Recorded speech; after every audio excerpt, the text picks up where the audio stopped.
Nice. I'm also in my home office. It makes the two of us. Okay. Great.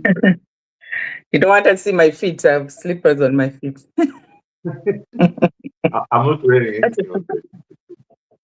Okay, we have a minute to go.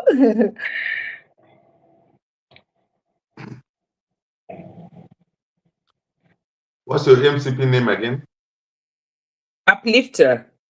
Oh, Uplifter. Okay, cool. Uplifter.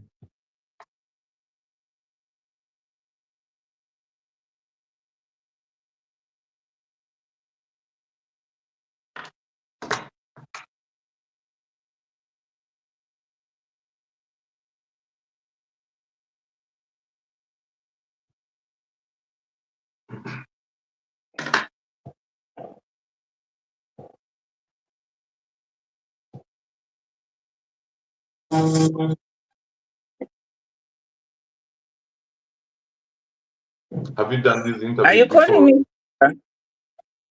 Sorry? Have you done these interviews before?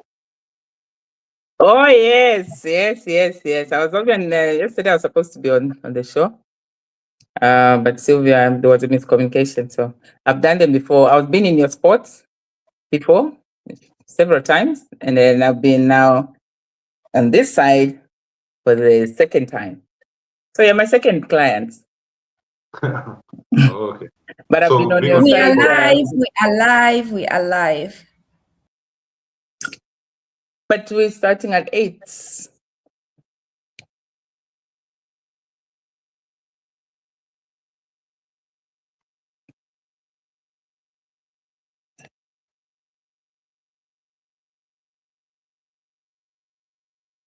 Good morning. It's 8 o'clock on a Tuesday morning. What a lovely day to face today. And I'm grateful all of you who've come in at this time to listen to what we have to offer on this Tuesday morning. Today, it's a very, very special day. We have a special guest, one of the young people that we've seen impacted by the mindset change process.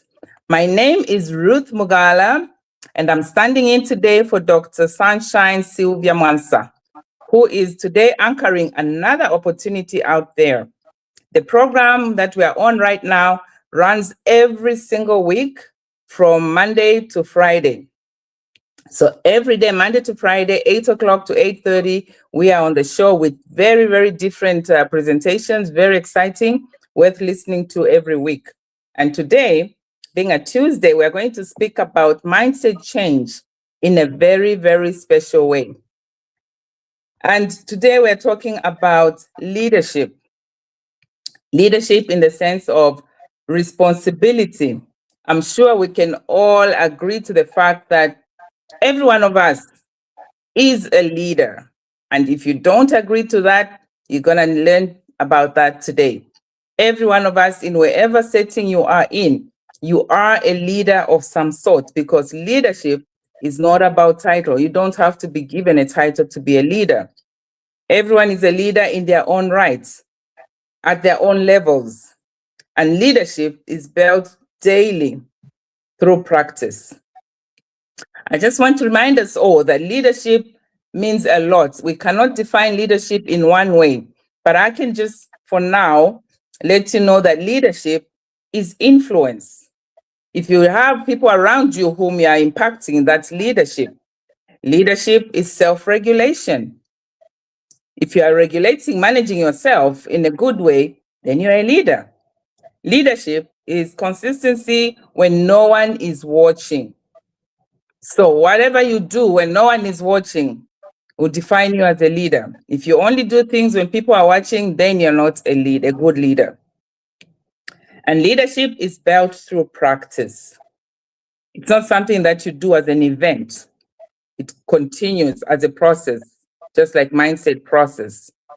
So we have today in our studio a young gentleman by the name of Kalumbu Pupe. Coincidentally, Kalumbu Pupe happens to be one of our former neighbors. His parents and us were neighbors many years ago in the 80s. And so it's exciting to just see him emerge right now as a leader. I'm just excited to hear how he's become what he is today through the mindset change process. And Mr. Pupe is going to tell us about his name, which he has earned through mindset change process, and he's going to tell us about himself. But suffice to know for now, he runs his own company at his young age called Takeoff Solutions in ICT. And so he's going to elaborate a little bit more on how he found himself there. So, Mr. Pupe, I'll call you Willpower on our show today. Willpower, can you kindly tell us something about yourself? Thank you so much. I'll call you Uplifter because I Sure, know that's my name. that's your MCP name. Thank you so much for having me on this platform today.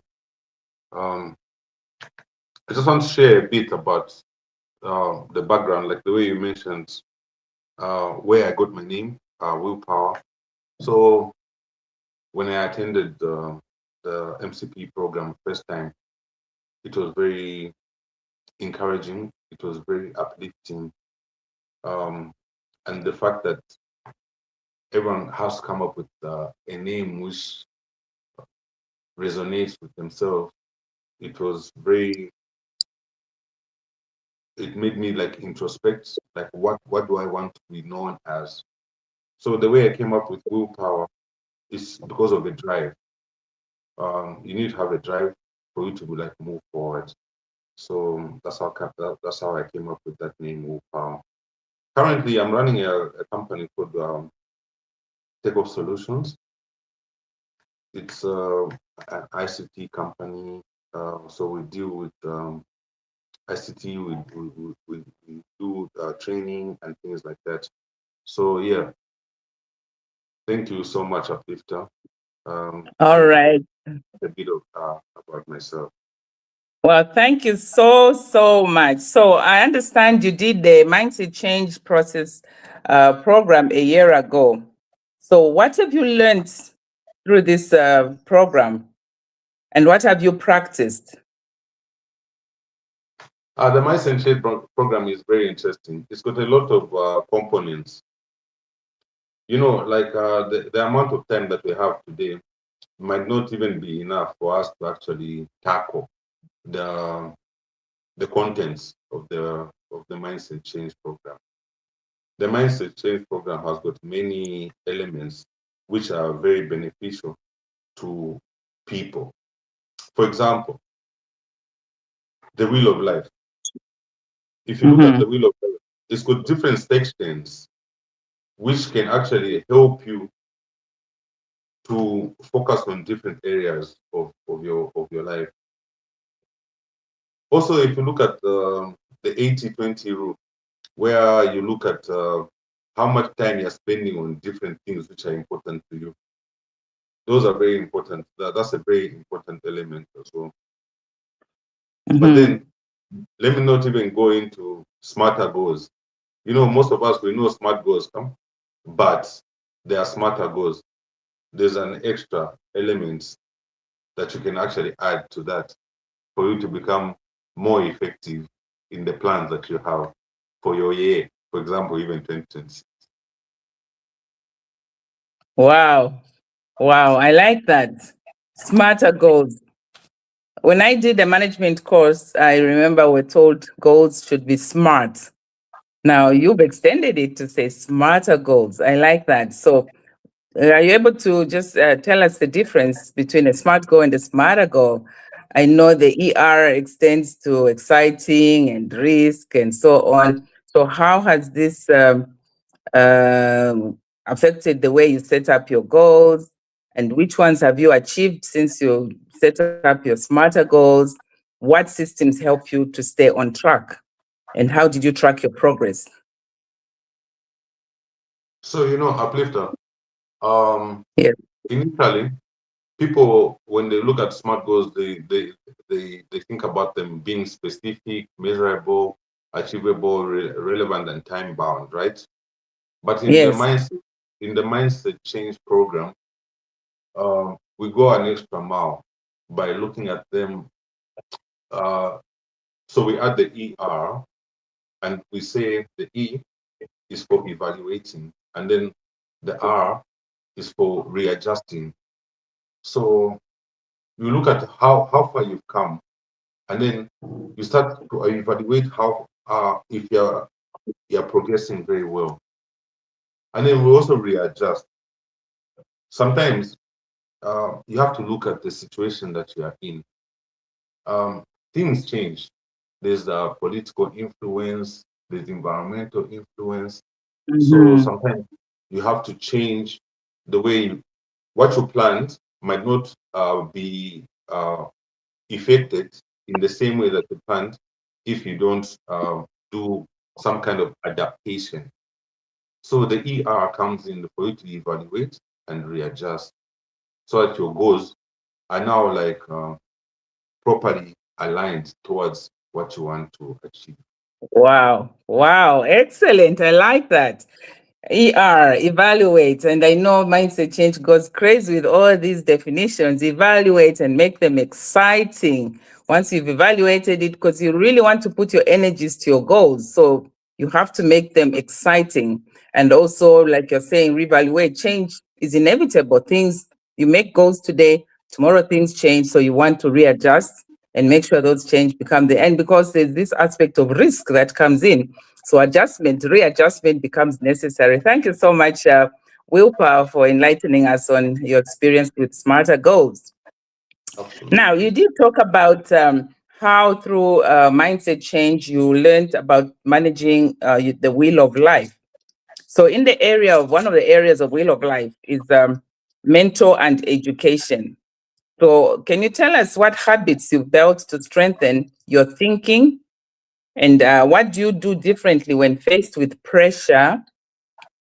And how do you protect your mindset daily? Because it's all about the mental aspect. So you can talk about anything in that area of mental and education. How has it impacted your life? One thing which I've realized after going through the wheel of life is that you cannot just depend on the academic process. You have to learn from life as well. So we've got people in life who we live with, and we can learn from them. This takes me to a principle called mentorship. In life, you have to identify a mentor. You have to learn from someone.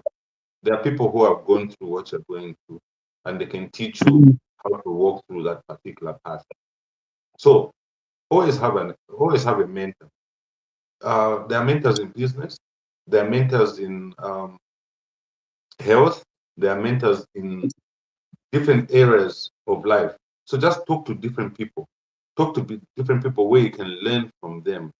You know, don't isolate yourself. Learn from people. It's going to help you as you progress through life. So that's something which has actually helped me. Excellent. I like that. You see, from what I hear from Willpower, you don't limit your learning to what you studied academically in school. There's a lot more to learning than just what you read in books. And this is what we talk about in the Wheel of Life, developing your mental and thinking abilities.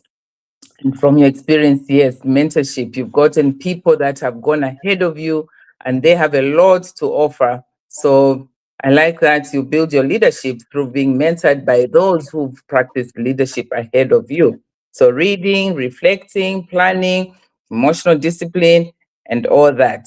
So our audience, if you are listening carefully, please just know that leadership starts with a mentor, from what Willpower has explained.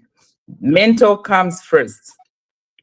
If you win in your mentor, then you shall win in your execution. So we also have the aspect of physical and health under the wheel of life. So Willpower, what daily disciplines do you practice around your health? Has your energy levels changed since doing that? And how does the physical strength influence your leadership? Has it had any impact on your leadership? Definitely. Uplifter, ever since I started the MCP program, some of my habits in terms of Mm-hmm. physical activity have changed. For example, every morning I wake up at 5 a.m. and then I take a Wow. walk. Yeah, I just take a Mm-hmm. walk. It's a power walk, and it takes me about an hour, sometimes maybe 50 minutes, but I walk very aggressively. It's different from running. One thing I've learned is that walking is more effective than running sometimes if you do it correctly. Okay. Yeah, so while you're walking, just tuck your tummy in and just walk very strongly. So it helps me. Um, it's also while I'm doing the walk, I'm also thinking and I'm meditating, so it helps me. And then also when it comes to health, my eating habits also have improved. I make sure that I got my fruits every day, I got veggies, and I reduce on the starch. So I actually feel physically fit. Um, Wow. yeah, yeah, I actually feel like quite healthy, and I can attribute it to this program because, like I said earlier, the wheel of life has got different categories, and health and physical activity is one of them. Wow. You actually look very healthy, if I may say that. No, Now I thank see you. where it's coming from. You see, yes, you're right. Actually, through this program, a lot of us take physical and health for granted. We all know we need to be physically healthy, but I don't know how many of us practice this. And like you're saying, through the mindset change, mindset process program, you were able to be deliberate about what you do about your physical and health because life is exhausting. We all know that. Regardless of what you are doing, life can be very, very exhausting. Physical and health helps you regain your energies and become fit. Like I like what Wilper does. He starts his day right from the beginning with the physical and health, such that that carries him through the rest of the day. There's Yeah, also within the wheel of life what we call the spiritual and ethical. So, are oh, you able to just share with us what values have guided your decisions and continue to guide your decisions today? And how has integrity shown up in your daily choices? Have you made a bit difficult but correct decision this year using your values and principles that you've been brought up with or that you have learned along the way? yeah. You know, I'm more guided, and my values are more clear now. I Hmm. feel like I have a heightened level of integrity, Mm-hmm. and I feel like I'm able to tackle my responsibilities more effectively. I'm a father of 4 children, and I think Wow. how I show up to them is very important. Mm-hmm. But also, the level of spirituality which I have individually is also critical. So I know we've got different audiences on this platform. Some may not be Christian, others may be from different religious beliefs. But Mm-hmm. personally, I'm Christian. So, like I mentioned, I start my day with the walk. But before that, I do a prayer. And Mm-hmm. it helps me to have a kind of like guided day. And Wow. when I take that into my professional life on the ethical side, it helps me as well. So that, uplifter, nowadays, there's a lot of corruption and Yeah. things like that. People are exposed to a lot of like different temptations. But if you are spiritually and ethically grounded, you avoid those things and then they cannot come and they cannot influence you because you are grounded and you focus Mm-hmm. on the things that you know. Wow. Thank you so much, Willpower, for that. I think that is really, really, really exciting to know how your spiritual and ethical values help you carry the day. You know, that once you have set and purposed to uphold certain things, nothing will change that position, even as you face challenging decisions during the work experience. And I know that's where an area a lot of people struggle with when faced with the temptation of corruption. If you have to get this contract, you have to do this. If you have to get this deal, you have to do that. But when you've started your day, like you said, with prayer and have been very purposeful with the values that you uphold, you will not be shaken regardless of what situation befalls you. I'm sure you've found yourself in situations where you've had to make very difficult decisions and maybe give up opportunities because of upholding your values. Is it something that you have experienced, or do you have a testimony to share in that regard? Not so much in details, but have you personally experienced a situation where you have had to give up something because of your values? Yeah, I think sometimes you have to make certain choices. Obviously, there have been situations where someone comes with an offer or a situation which may look attractive, but you have to do kind of some kind of analysis and see whether this is something which aligns with your values and your principles. I think most of Yeah. the time, I think most of the time you have to put your values and your principles first before you make any decision. And never compromise, because otherwise, what lessons are you going to teach your children and the people who are coming after you? So yeah, for me, I think those are the things which guide. Yeah. Thank you. Good to learn about being a principled father. Yes, you talked about having 4 children. Congratulations. Thank When you. I last met you as a young person, you were a child yourself, and now to be told you have 4 children, that's exciting. Can you tell Thank us a bit of experience? Because the family and home is part of the wheel of life that we tackle under mindset process. So can you Yeah. tell us your experience in this area of family and life with a family of 4 children? And how has the leadership in that home also impacted your children and yourself? You know that leadership is not just about public performance, it starts in the private space of your home.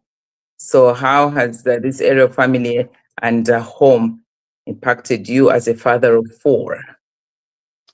So my journey as a dad has been very exciting. It's been a learning journey. So the 2 older ones are in university right now, Wow. and yeah, and it's kind of like exciting to see how they are growing and becoming like young ladies, or they're evolving into women. And then the younger ones, one is in grade 11, the other one is in grade 5. I still have the opportunity to like hover over them, provide for them. All in all, it creates me an opportunity to like provide, but at the same time also uh, utilize my leadership skills, because Mm. they have to come to me for guidance, and I also have to oversee the entire family. So leadership, that's how come uplift leadership is not just like um, an individual thing.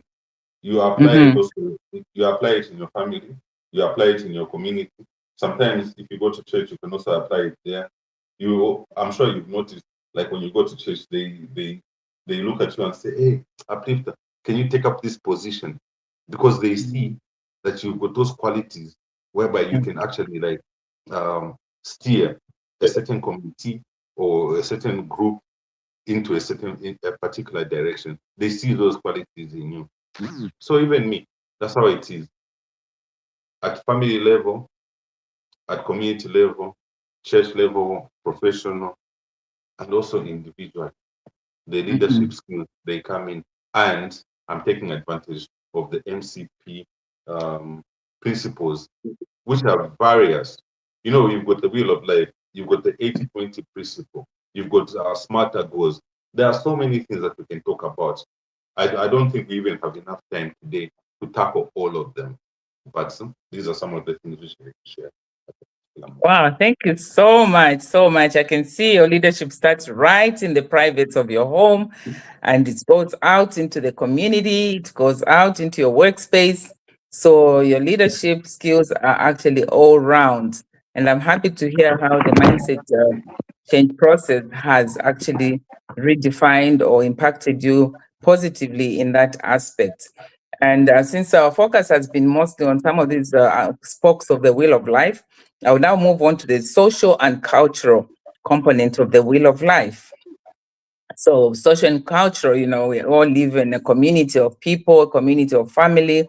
So how do you influence others now compared to a year ago, now after you have done the mindset change process program? And who are you mentoring, if at all you have started a mentoring program? Since you were being mentored, I'm hoping you also have somebody you're mentoring. You seem to have a lot of values that you can pass on even to somebody at whatever level. And how do you hold people accountable, you know, as you work around people in your workplace, in your community, in the church, or even in your family at home?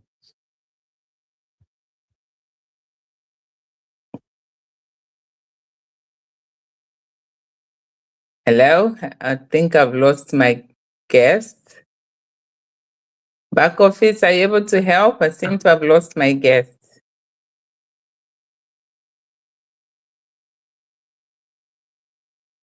Hello. Sorry about that, audience. However, we just lost our guest. I'm sure back office is working hard to bring him back. We're talking about social and culture. You know, social and culture, when we talk about this, we're talking about how are you involved in your community, in your extended family affairs?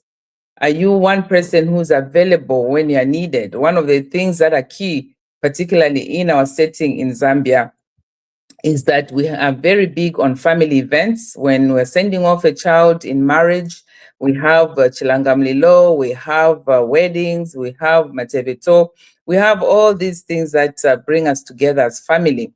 Now, despite our busy schedules as leaders, wherever you are a leader, you know, yes, you have put in so much in that position as a leader in your maybe your former job.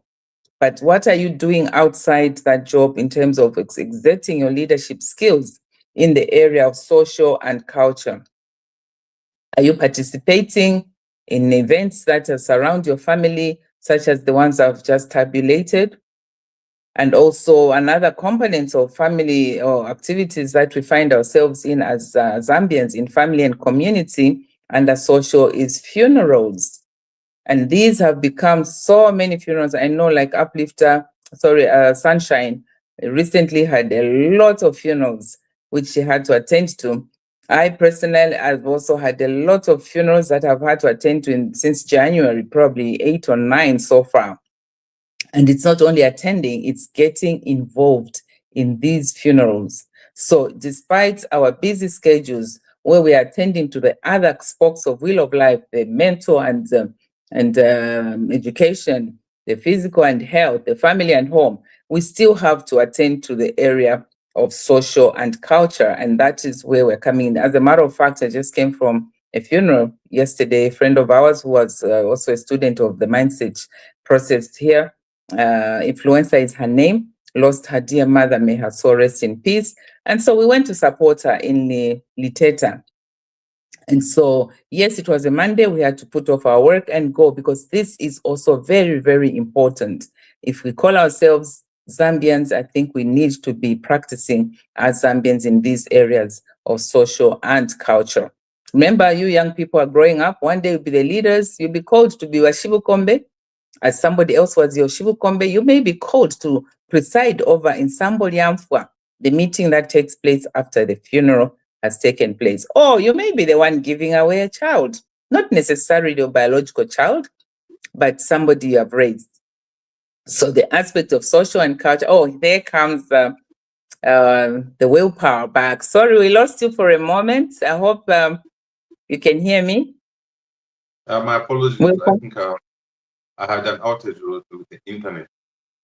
Okay, so we only have 2 minutes. So what I'll do, I'll ask you to, since you've come back, to share with us whatever you'd like our audience today to go home with within the 2 minutes that we have left, and give them a 1-sentence definition of what you understand as leadership in the way it has impacted you. Thank you.